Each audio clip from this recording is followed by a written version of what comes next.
তা চলে আসলাম রান্না বাড়ার কাজে, যেহেতু দুপুর হয়ে যাচ্ছে, 12টা বেজে গেছে। রান্না করতে হবে, হাজব্যান্ড চলে আসবে অফিস থেকে। তো আমি আজকে রান্না করব পোলট্রি মুরগি। তো কিভাবে পোলট্রি মুরগি পারফেক্টভাবে রান্না করতে হয় আমার ভিডিওটা দেখলে অবশ্যই আশা করি আপনারা বুঝবেন বা পারবেন।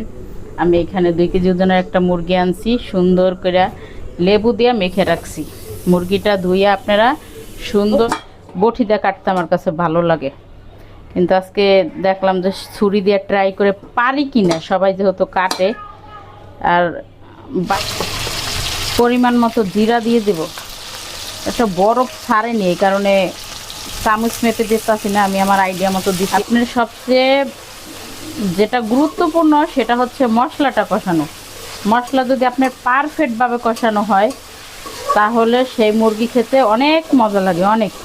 আপনারা অবশ্যই এরকমভাবে রান্না করে খেয়ে দেখবেন। মশলাটাকে এখন আমি আরও 4-5 দেখছেন, মশলাটা আমি এরকমভাবে কষাইছি, শুটকি রান্না করলে যেরকম আঠালো আঠালো হয়, আবার মশলাটা ওরকম হয়ে গেছে, একবারে খয়েরি কালার হয়ে গেছে। তো আমি এখন মাংসটা দিয়ে দিব।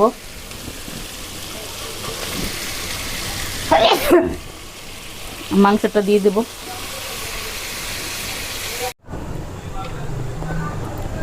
তো দেখি আমার মাংসটার পরিস্থিতি কি।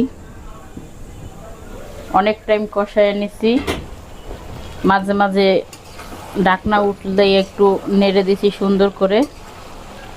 দেখুন কি সুন্দর একটা কালার আসছে, আর অনেক সুন্দর হয়েছে কষানো। যেমন একটা সেন্ট বের হয়েছে, তেমন কষানোটা অনেক সুন্দর হয়েছে। পোলট্রি মুরগিটা অবশ্য ভালো করে কষাইয়ে নেবেন।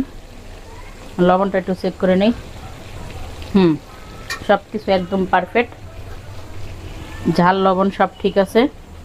হালকা একটু লবণ দিয়ে দিলাম,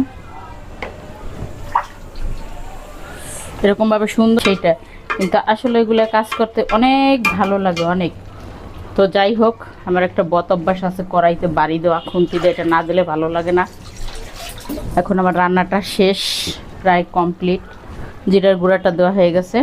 এখন আমি 2-3 মিনিট ঢেকে রাখবো ঢাকনা দিয়ে, তাহলে আমার কমপ্লিট রান্নাটা। জালটা অফ করে দিব।